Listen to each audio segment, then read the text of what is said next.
Selamat pagi atau siang atau sore atau malam kepada Mbak Eliza dan teman-teman sekalian yang menyaksikan video ini. Dalam kesempatan kali ini, kami dari kelompok 11 akan mempresentasikan analisis film Inside Out kami dengan menggunakan teori dari Erik Erikson. Sebelum presentasinya dimulai, izinkan saya memperkenalkan anggota dari kelompok 11. Yang pertama ada Nadira Khaifatunisa, yang kedua ada saya sendiri, Naila Septiara Rosandi, yang ketiga ada Keisha Amira Danisha, yang terakhir ada Kimilian Atrauzan. Nah, sebelum kita melanjutkan presentasinya, kita akan mempresentasikan trailer dari film Inside Out. Oke, di sini saya akan mempresentasikan sinopsis dari film Inside Out ini. Nah, sinopsis film Inside Out ini menceritakan tentang seorang anak perempuan. Dia itu bernama Riley dan dia itu punya berbagai macam emosi di dalam dirinya yang diwujudkan dalam bentuk karakter di film ini. Nah, emosi yang digambarkan dalam sosok 5 karakter Inside Out ini adalah joy, sadness, anger, disgust, dan fear. Diceritakan pada awalnya, kehidupan Riley ini sangat bahagia. Bahkan dia ini adalah anak yang pandai bergaul gitu, punya banyak teman. Namun, sejak keluarganya memutuskan untuk pindah kota ke San Francisco, kehidupan Riley pun seketika berubah. Perubahan itu tuh bukan sekedar hanya ad- Perubahan itu bukan sekedar dalam lingkungan keluarganya saja, melainkan kepribadian diri Riley yang ceria berubah menjadi muram dan digambarkan tidak seindah sebelum Riley dan keluarganya pindah ke San Francisco. Nah, semua perubahan sifat dan sikap Riley digambarkan melalui wujud kelima karakter emosi tersebut yang sudah saya jelaskan sebelumnya. Nah, kelima wujud karakter emosi ini diceritakan berada di sebuah headquarter atau di dalam sebuah otak manusia yang isinya seperti perpustakaan memori jangka panjang Riley. Nah, di dalam headquarter terdapat Island of Personality Riley yang dibangun berdasarkan pengalaman dan memori-memori dari diri Riley. Next. Nah, di sini saya akan mempresentasikan karakter-karakter yang ada di film Inside Out ini. Yang pertama itu adalah Riley. Di sini, Riley itu adalah karakter utama dari film Inside Out ini. Dia itu adalah anak yang ceria, memiliki banyak kenangan yang indah di dalam dirinya. Namun, seperti yang sebelumnya di sinopsis dijelaskan, kalau kenangan indah itu tuh ternyata hanya sesaat, hanya sementara. Satu demi satu hancur saat keluarga mereka pindah ke luar kota. Dan ayahnya pun sibuk dengan urusannya. Semua hal itu menjadikan Riley anak yang gampang sedih, gampang frustasi. Lalu alur cerita ini tuh berpusat pada gejolak emosi yang terdapat di dalam pikiran Riley yang mengalami masalah saat dia itu beranjak dewasa. Lalu selanjutnya itu ada karakter dari Joy. Nah, di sini karakter dari Joy adalah karakter yang berperan membuat Riley tersenyum bahagia. Joy juga memiliki sikap yang optimis. Joy merupakan karakter pemimpin yang hampir bisa menangani setiap kali ada situasi buruk yang melanda Riley ini. Bagi Joy, ketika ada kesedihan atau hal-hal yang membuat Riley terpuruk, itu menjadi tantangan tersendiri untuk Joy ini tuh meyakinkan Riley bahwa semua yang menyenangkan itu tuh bakal ada setelah kesedihan. Next. Lalu selanjutnya itu ada Sadness, karakter Sadness. Nah, karakter Sadness ini adalah karakter yang membuat Riley selalu mengingat masa-masa sedihnya. Namun sayangnya, karakter lain tidak ada yang mengerti dengan kondisi Sadness ini. Karakter lain selalu meminta Sadness untuk tidak menyebarkan aura kesedihan dalam pikiran Riley yang berujung membuatnya sedih. Padahal karakter Sadness ini tuh tidak membuat Riley sedih, ia justru sedang berupaya untuk menghilangkan pikiran-pikiran sedih yang ada di dalam diri Riley. Lalu selanjutnya itu ada karakter disgust. Nah, disgust ini sama dengan fear ya. Karakter Inside Out ini termasuk sampingan karena mengendalikan selera dari Riley. Peran dari disgust ini tuh memastikan supaya Riley mau bersikap hati-hati baik secara fisik ataupun sosial. Salah satu tugasnya dari disgust ini tuh memastikan Riley tuh menjauhkan Riley dari hal-hal yang ia tidak suka atau dia tidak yakin. Next. Lalu selanjutnya itu ada Fear. Nah, Fear adalah karakter kesampingan dalam diri Raelina. Karakter Fear ini tuh adalah memberikan rasa takut dan cemas terhadap hal-hal yang berpotensi bahaya di dalam tubuh Riley. Tapi di sisi lain, Fear juga berperan untuk membuat Riley merasa tetap aman dan terlindungi. Fear ini tuh seringkali tidak terkontrol ketika Riley ingin mencoba sesuatu, tetapi dirinya terlanjur ketakutan. Namun sayangnya, Fear juga kerap menunjukkan rasa panik berlebihan yang membuat karakter lain kesal kepadanya. Lalu selanjutnya itu ada Anger. Nah, Anger adalah karakter yang berwujud kemarahan dalam diri Riley. Anger selalu berupaya mengambil alih sesuatu supaya semuanya sama dengan apa yang diharapkan oleh Riley. Nah, di satu waktu tuh Anger pernah memasukkan pikiran jahat pada Riley untuk mengambil uang ibunya agar ia bisa kembali ke tempat sebelumnya yang jauh dari San Francisco. Selain itu, Anger juga berperan mengatur emosi Riley ketika ia berhadapan dengan sesuatu yang ia tidak suka. Next. Lalu di sini ada karakter ibu dan ayah. Yang pertama itu adalah ibu. Ibu Riley adalah karakter yang penyabar dan sangat penuh dengan kasih sayang. Ia adalah orang yang selalu ingin membahagiakan Riley dan memberikan yang terbaik untuk Riley. Hal tersebut membuat sang ibu kerap beradu pendapat dengan ayah Riley. Ibu Riley juga selalu mengutamakan kebersamaan keluarga. Lalu ibu ini tuh juga ingin menciptakan suasana nyaman bagi Riley.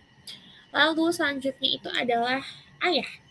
Ayah adalah karakter yang paling disayangi oleh Riley, namun pemikiran sang ayah sebagai orang dewasa belum bisa dipahami oleh Riley.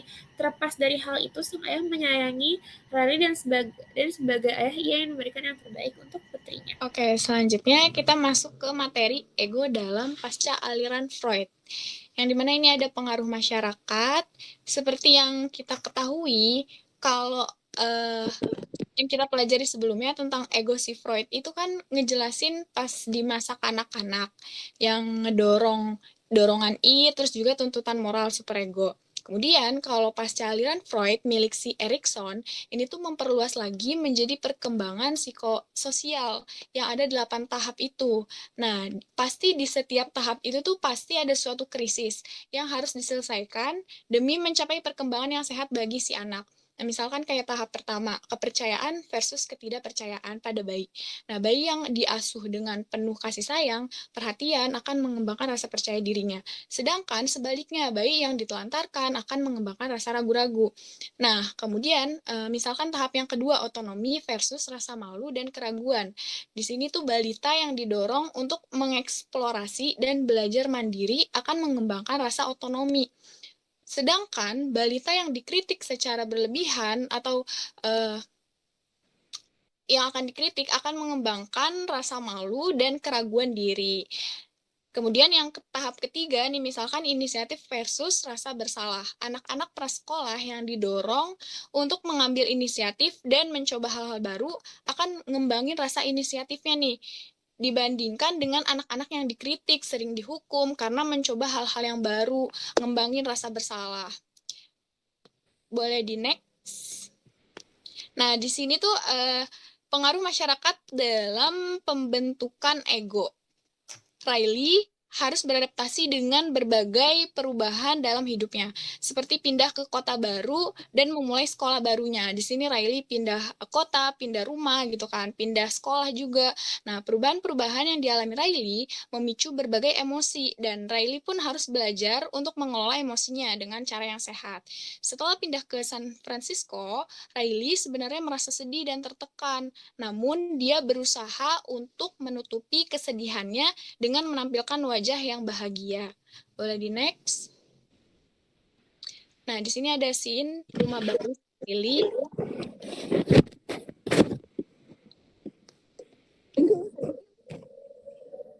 Di sini Riley udah ekspektasinya tuh bakal indah, bagus gitu rumahnya. Tapi nyatanya kayak gini. Nah, kemudian dia coba ke kamarnya. Ternyata sama aja. Kayak yang di bawah, lantai bawah. Nah, ini scene dimana si Riley ini punya sekolah baru.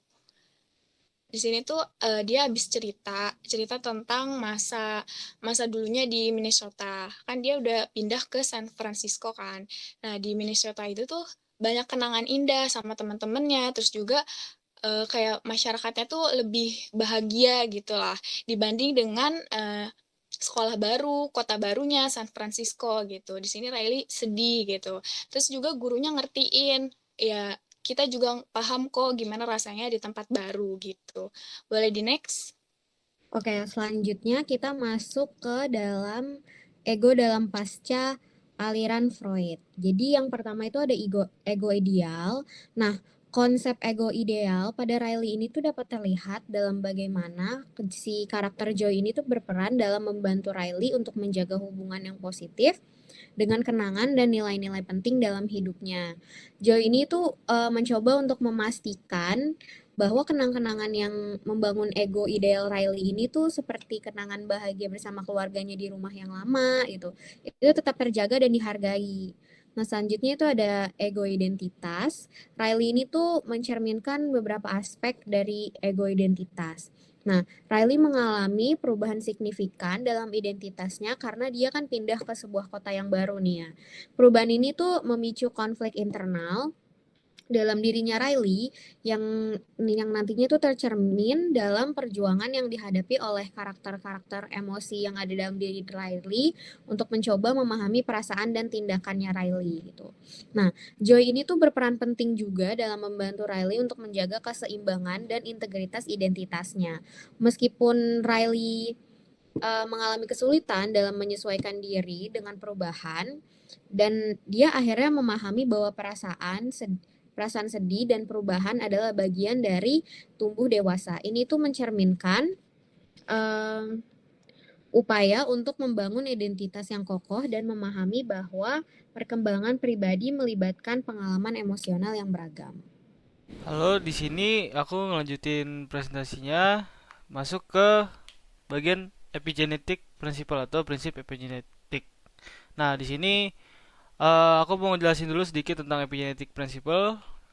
Menurut Erikson, epigenetic principle itu mengacu pada perkembangan manusia yang melibatkan interaksi antara faktor genetik dan lingkungan, yang berarti lingkungan dan pengalaman kita dapat memengaruhi cara gen-gen kita diekspresikan dan bagaimana kita berkembang sepanjang hidup. Contohnya seperti pengalaman sosial dan emosional pada masa kanak-kanak dapat membantu perkembangan kepribadian dan identitas kita. Nah, di dalam film ini konsep prinsip epigenetik ini dapat dilihat dalam perkembangan karakter utama yaitu Riley. Seperti yang dijelaskan oleh Erikson, perkembangan ego mengikuti prinsip epigenetik dengan setiap tahap berkembang pada waktu yang tepat dan membangun di atas tahap sebelumnya. Nah, analogi ini dapat diterapkan pada pengalaman Riley dalam film tersebut. Misalnya, pada tahap awal kehidupan di Minnesota, kita melihat bagaimana karakteristik dasarnya mulai terbentuk, termasuk kebahagiaan dan kenangan indah bersama keluarganya. Itu yang tahap pertama. Kemudian ketika Riley pindah ke San Francisco, pengalaman baru ini memengaruhi perkembangan emosinya. Itu tahap kedua. Lalu meskipun Riley mengalami tantangan dan kesulitan dalam menyesuaikan diri dengan lingkungan baru, karakteristik dan fondasi dari masa kecilnya masih ada dan berkontribusi pada tahap berikutnya dan dari perkembangannya, itu tahap ketiga. Dengan demikian, prinsip epigenetik itu mewakili bagaimana pengalaman-pengalaman Riley pada setiap tahap kehidupannya mempengaruhi dan membentuk perkembangan emosionalnya secara keseluruhan. Analogi ini memberikan pemahaman yang dalam tentang bagaimana setiap pengalaman hidup kita seperti yang ditunjukkan dalam film ini mempengaruhi dan membentuk kita sebagai individu secara keseluruhan. Next. Oke, selanjutnya kita masuk ke tahap perkembangan psikososial. Jadi karena Riley ini tuh umurnya masih 11 tahun dan dia tuh ada di masa school age. Nah, jadi Erikson ini tuh sependapat sama Freud kalau masa school age ini tuh dalam psikoseksual termasuk ke dalam masa latensi. Nah, pada masa latensi ini anak-anak secara besar-besaran mengalihkan energi seksual mereka ke aktivitas non-seksual seperti belajar dan bermain dengan teman sebayanya. Nah, dalam film ini Riley itu lebih banyak fokus pada pengalaman sosial dan emosionalnya daripada hal-hal seksual. Dia itu lebih terlibat dalam aktivitas sekolah, olahraga, dan bermain dengan teman-teman sebayanya. Nah, dalam tahap latensi juga, anak-anak ini tuh mulai mengembangkan identitas mereka dan belajar untuk mandiri. Dalam film ini, Riley mengalami perkembangan ketika dia mulai menyadari bahwa perasaannya itu penting. Nah, karena kan ia itu setelah pindah ke San Francisco itu sebenarnya dia ngerasa sedih, tapi dia menutup perasaannya dan pada akhirnya karena beberapa faktor juga, Riley itu merasa amarah yang meluap-luap yang membuatnya kabur dari rumah, tapi nggak jadi karena ia tersadarkan bahwa apa yang ia lakukan itu nggak benar dan seharusnya itu dia lebih terbuka kepada orang tuanya terhadap perasaan yang dia rasakan. Nah, dan juga dalam film ini tuh terlihat pertumbuhan sosial Riley yang cukup signifikan. Dia berusaha untuk menyesuaikan diri dengan lingkungan barunya dan berinteraksi dengan orang-orang baru.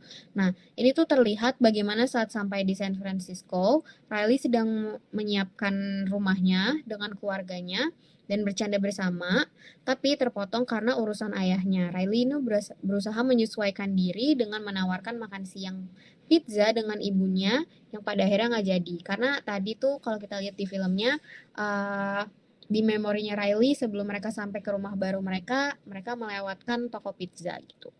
Berikut ini ada scene di mana Riley akan kabur tapi nggak jadi dan juga scene di mana Riley sedang mau makan pizza. Oke, itu barusan tadi scene Riley kabur dari rumahnya. Berikutnya ini ada scene di mana Riley beli pizza sama mamanya.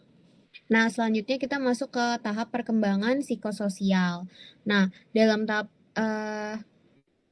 setiap tahap kehidupan itu tuh terdapat interaksi yang berlawanan, yaitu interaksi antara konflik antara unsur sintonik dan unsur distonik. Jadi unsur sintonik ini tuh sebuah keharmonisan dan unsur distonik ini tuh merupakan sebuah unsur yang mengacaukan gitu. Nah, dan dalam Riley karena dia udah memasuki umur 11 tahun ya, lebih tepatnya pada tahap perkembangan school age, konflik yang unsur sintonik dan distoniknya Riley itu adalah industri versus inferiority. Nah, yang perlu diketahui juga, industri ini tuh berarti ketekunan, kesediaan untuk tetap sibuk dengan sesuatu dan menyelesaikan suatu pekerjaan. Namun jika pekerjaan mereka nggak cukup untuk mencapai tujuan mereka, mereka memperoleh rasa rendah diri. Dan di mana rasa rendah diri ini tuh merupakan kualitas distonik atau inferioritas. Nah, seperti Riley yang dapat bermain olahraga hoki dengan sangat baik, itu menunjukkan kualitas industri yang ada di Riley. Namun saat ia pindah ke San Francisco dan mencoba untuk masuk ke tim hoki yang ada di sana, ia tidak melakukannya sebaik saat ia di Minnesota dan membuatnya merasa marah dan gagal. Jadi makanya industri dan inferiority. Jadi pas Riley gagal ini tuh merupakan fenomena inferioritasnya Riley. Ini ada scene di mana Riley main hoki. Ini terlihat unsur inferioritasnya Riley karena dia terlihat marah karena dia gagal. Nah, jadi mungkin dalam film ini tuh Riley lebih memperlihatkan sisi inferioritasnya dia karena di film ini kan juga ditunjukkan transformasi emosionalnya Riley yang emang signifikan banget, yang tadinya dia itu bahagia, ceria, tapi dalam film ini tuh ditunjukkan lebih bagaimana kalau si Riley ini tuh kelihatan marah mulu, sedih mulu gitu-gitu. Jadi mungkin dalam film ini tuh lebih menunjukkan inferioritasnya Riley. Mungkin segitu presentasi dari kelompok kami. Ini referensi yang kita pakai untuk acuan teori kita. Dan terima kasih, kurang lebihnya mohon maaf dan terima kasih teman-teman dan Mbak Eliza sekalian.